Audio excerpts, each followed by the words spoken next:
Hello दोस्त, आज के वीडियो में दो पार्ट अलग अलग। एक तो आपका आरआरसी मुंबई डब्ल्यूआर का वैकेंट सीट का कम्युनिटी वाइड डिटेल का आरटीआई आ गया है, लेवल 1 1/19 का।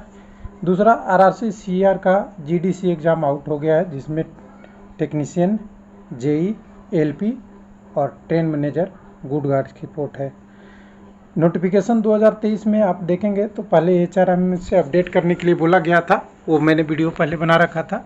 लेकिन सबसे बड़ी लोगों का आज के डेट में सवाल हमारे आता है कि देखिए, जेई का तो टेक्निकल है और टेक्निकल नहीं पढ़ेंगे तो सिलेक्शन नहीं होगा, लेकिन एलपी टेक्नीशियन में पार्ट बी जो टेक्निकल 75 क्वेश्चन आने वाले हैं, ये केवल क्वालिफाई नेचर का है, यानी 75 में से आपको 35% लाना है। अगर इसको नहीं लाते हैं तो आपका सिलेक्शन नहीं होगा। हालांकि इससे मेरिट नहीं बनेगी, क्वालिफाई नेचर है। लेकिन बहुत सारे ऐसे कैंडिडेट होते हैं 75 क्वेश्चन में से 35% नहीं ला पाते हैं, जिसका भुगतान हमने देखा है ओपन मार्केट में।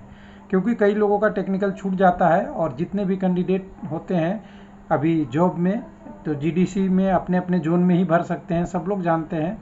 तो इनकी जो ओपन एग्ज़ाम होती है उसमें रीजनिंग और मैथ और कह सकते हैं आपका साइंस, फिजिक्स वाले और कुछ 10+2 वाले, फिजिक्स केमिस्ट्री जो इलेक्ट्रिकल से रिलेटेड भी होता है, जिसमें आप जानते ही हैं 10 में 10 वाला 10+2 नहीं, 10 में आपको इलेक्ट्रोमैग्नेटिक, बेसिक इलेक्ट्रिसिटी वगैरह, ओम्स लॉ वगैरह तो पढ़ना ही है, वो वाले क्वेश्चन होते हैं।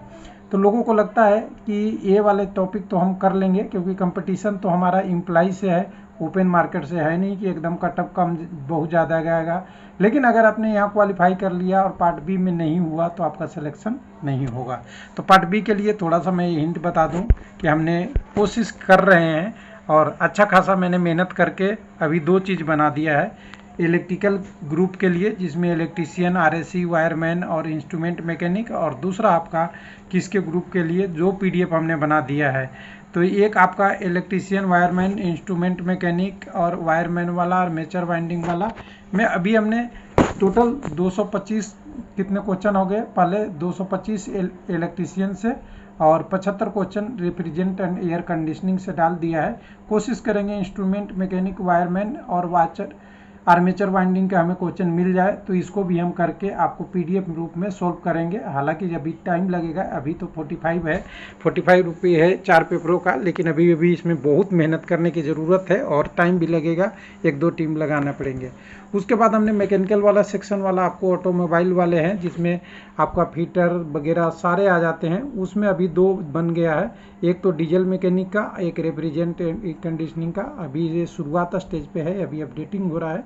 तो यहाँ से आपको मिल सकता है www.railwaylifeLP.com में ई बुक सेक्शन आती है, ई बुक और पीडीएफ यहाँ से देखेंगे। यहाँ से आप इसको डाउनलोड कर सकते हैं जाके, अगर ज़रूरत है तो, और नहीं ज़रूरत है तो आप अपनी तैयारी बुक से, स्टैंडर्ड बुक से करें। अब आरटीआई की जब आपका जो बात कर रहे हैं डब्ल्यूआर का, तो डब्ल्यूआर में देखिए अभी कितनी सीट बची हुई है। 8863 लोगों को पैनल आ गया है, टोटल 1871 सीट बाकी थी अभी पैनल आना। लेकिन जो आरटीआई आया है डब्ल्यूआर मुंबई का ग्रुप डी 1/19 का, कैंडिडेट ने ही शेयर किया है, मैं वहीं से टेलीग्राम से आपको दिखा रहा हूँ। यहाँ आरटीआई में सीटें 1871 से ज़्यादा बता रहे हैं। अब ये कहाँ से कैलकुलेट किए हैं, हालांकि इन्होंने पूछा था पैनल 3 के बाद कितनी सीटें खाली है, तो एग्जैक्ट अगर कहें सब कुछ ले लें पीडब्ल्यूडी और सीसीए का, तो 1871 बनता है।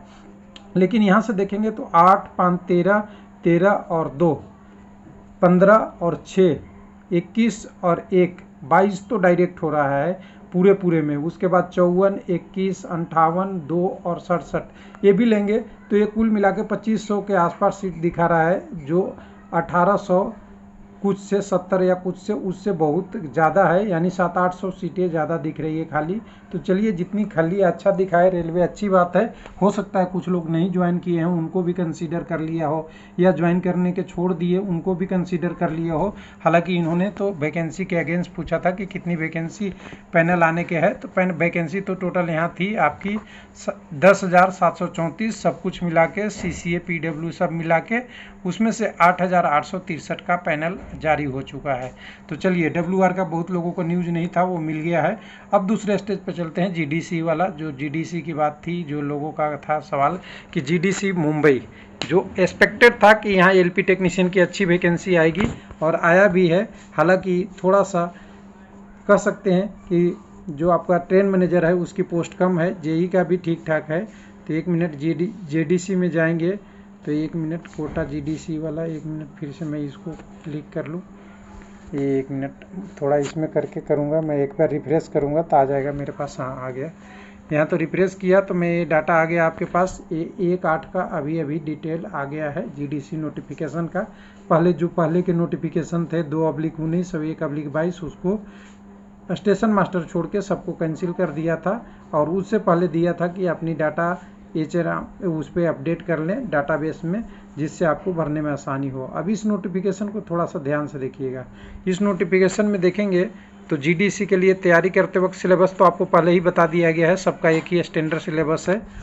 आपकी पब्लिकेशन हो गया 1/8 का, 3/8 से यानी 2 दिन बाद से आप ऑनलाइन अप्लाई करेंगे और 1 महीने तक आप अप्लाई कर सकते हैं। इसके लिए आपको एम्प्लॉय नंबर और आपका पूरी डिटेल अपडेटेड होना चाहिए, तभी आप यहाँ पे अप्लाई कर पाएंगे। पोस्ट क्या क्या है तो यहाँ पे आप देखिए, एलपी टेक्नीशियन है, जूनियर इंजीनियर है, या और गार्ड या ट्रेन मैनेजर है, ये पोस्ट है। इन पोस्टों की संख्या में देखेंगे तो सबसे पहले टेक्नीशियन की सारी पोस्ट आएगी, टीआरडी एमओ वगैरह का।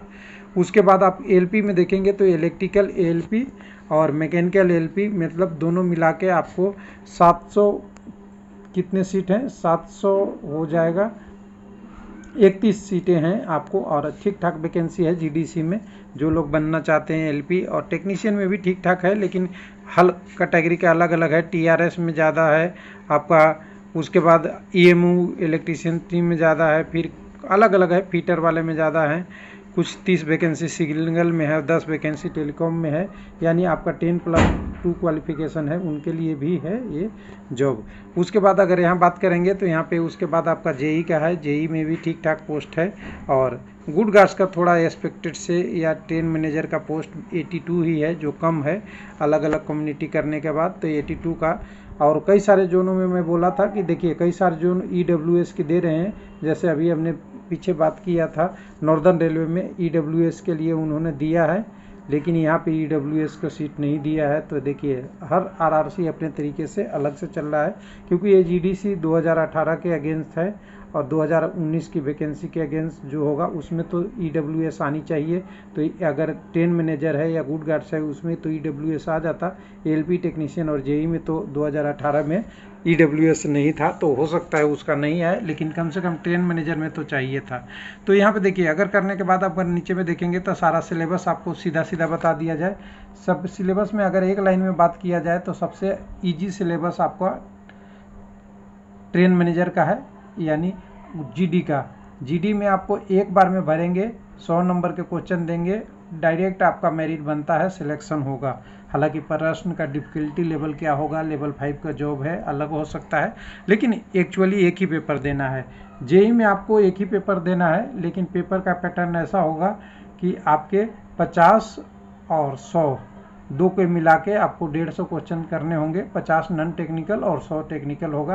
तो थोड़ा सा गुड गार्ड से ये डिफ़िकल्टी लेवल बढ़ जाएगा, लेकिन 100 क्वेश्चन अपने फील्ड से मिल रहा है, ये एक बढ़िया इसका पैटर्न है। अगर जेई एलपी टेक्नीशियन में बात करेंगे, सिग्नल को छोड़ के, सिग्नल वाले के लिए तो 10+2 पार्ट बी में होगा। बाकी में टेक्नीशियन का अलग अलग ग्रुप है, 5 ग्रुप की बात किया है मैंने पहले ही बताया आपको। एक इलेक्ट्रिकल का ग्रुप होगा जिसमें वायरमैन वगैरह होगा, दूसरा ग्रुप इलेक्ट्रॉनिक्स से रिलेटेड सारा होगा, तीसरा ग्रुप फीटर या मैकेनिकल से रिलेटेड होगा, चौथा ग्रुप आपका होगा वो आपके ऑटोमोबाइल से होगा, और 5वां ग्रुप है 10+2 वाला। हालांकि एक ग्रुप के अलावा भी अगर केवल आपने टेक्नीशियन पोस्ट भरा है तो टेक्नीशियन पोस्ट के अलग अलग ट्रेड के अलग क्वेश्चन आते हैं। एलपी के लिए ये कॉम्बाइन सब कुछ आपका एलिजिबल होता है। तो ये ध्यान रखिएगा, कई बार आपने केवल टेक्नीशियन भी डाला है, एलपी भी डाला है, तो अपने ट्रेड से आपको क्वेश्चन पूछ दिया जाए। जब मान लीजिए इलेक्ट्रीशियन वाला ग्रुप में है तो हो सकता है आपका इलेक्ट्रीशियन का भी हो जाए, या आपका ट्रेड वायरमैन है तो वायरमैन का हो जाए, इंस्ट्रूमेशन का है तो इंस्ट्रूमेशन का है। लेकिन अगर कॉम्बाइंड आया तो आपको सबके पेपर में से कुछ ना कुछ क्वेश्चन आ सकते हैं। जनरली इंडिविजुअल आता है, लेकिन एएलपी के केस में आपका डिप्लोमा को इक्विवेलेंट करने के लिए इसको बराबर किया गया है। तो ये सारा चीज़ें देखेंगे तो इसमें पार्ट वन एएलपी टेक्नीशियन में जो पार्ट 1 है 100 क्वेश्चन है आपका, और पार्ट बी में 75 क्वेश्चन है जो क्वालिफाई नंबर है, और ये टेक्निकल होगा जिसके बारे में हमने वीडियो में बात किया है कि इसमें 35% लाना आपको अनिवार्य किया गया है। हालांकि इसमें नंबर इसका मेरिट में नहीं जुड़ेगा। तो ये एग्ज़ाम के साथ साथ आपका ये एग्ज़ाम और अपने एबी आपका एलपी है तो सीबीएटी भी आपको साइको टेस्ट भी देना होगा। तो ये था पूरा डिटेल के साथ भरने की प्रोसेस इसमें दिया होगा जो आपने देख रखे होंगे। एज के बारे में करेंगे तो 42 साल तक यूआर वाले भर सकते हैं। उसके बाद ओबीसी 45 साल, एससी एसटी 47 तक, यानी अच्छा खासा एज का बेनिफिट मिलेगा। क्वालिफिकेशन तो आपको चाहिए ही, एलपी टेक्नीशियन भर रहे हैं तो आईटीआई या डिप्लोमा होने चाहिए। अगर आपने देखिए प्रश्न है ना, पार्ट ए आपका 100 क्वेश्चन होगा और पार्ट बी जो होगा क्वालिफाई नेचर होगा, और पार्ट बी में आपको 75 क्वेश्चन पूछे जाएंगे 60 मिनट में। ये क्वालिफाई नेचर है जिसमें आपका डीजीसी पैटर्न के लिए होगा। तो यहाँ देखिएगा कह रहा है कि अगर आप पे अपने आईटीआई का है तो आपको आईटीआई के ट्रेड के हिसाब से आपके क्वेश्चन पूछे जाएंगे, लेकिन अगर आपने डिप्लोमा और डिग्री होल्डर हैं उनके लिए एलपी रिलेवेंट पोस्ट है, इनकी एक कॉमन बनेगी, और उसमें कॉमन में एक का तो फिजिक्स और मैथ्स वाला होगा टेलीकॉम और सिग्नल के लिए, और बाकी आईटीआई से रिलेटेड जो एलपी के 5 अलग अलग ग्रुप होंगे। पहला ग्रुप आपका इलेक्ट्रिकल से है जिसमें एलपी पोस्ट के लिए केवल बात कर रहा हूँ, जिसमें electrical, instrument mechanic, wireman, welder, refrigerant and air conditioning electrical वाले में। दूसरे वाले में अगर देखेंगे तो इलेक्ट्रॉनिक्स से रिलेटेड सारा, electronics mechanic, electronics radio TV सब आ जाएगा। तीसरे वाले ग्रुप में देखेंगे तो मैकेनिकल से रिलेटेड सब आ जाएगा, और चौथे ग्रुप में देखिएगा तो ऑटोमोबाइल का। लेकिन आश्चर्य की बात है कि ऑटोमोबाइल के जितने ट्रेड हैं या ब्रांच है वो सब ब्रांच मैकेनिकल में है, यानी अगर ऑटोमोबाइल को मैकेनिकल के साथ जोड़ दिया जाए मैकेनिकल की पूरी तैयारी के साथ तो ऑटोमोबाइल मैकेनिकल बड़ा क्यू है, तो ये छोटा क्यू है, यानी इसमें ज़्यादा ट्रेड है इसमें कम ट्रेड है, एक ही साथ मर्ज हो जाता है। इसीलिए मैंने जो अभी क्वेश्चन बताया था वो मैकेनिकल ऑटोमोबाइल के एक साथ करेंगे, जिससे ये सारे ट्रेडों का एक कम से कम एक सेट भी हो जाए तो अच्छा खासा क्वेश्चन बन जाएगा, और 10+2 आपका फिजिक्स का है। तो चलिए इसी तरह देखेंगे तो आपका एग्ज़ाम का अभी पैटर्न पता चल जाएगा, और जॉब में रह के आपको क्वालिफाई ही ला सकते हैं। बहुत ज़्यादा आप कंपटीशन लेवल तो नहीं कर सकते क्योंकि ड्यूटी भी करनी है, पढ़ाई भी करनी है। थैंक यू, धन्यवाद।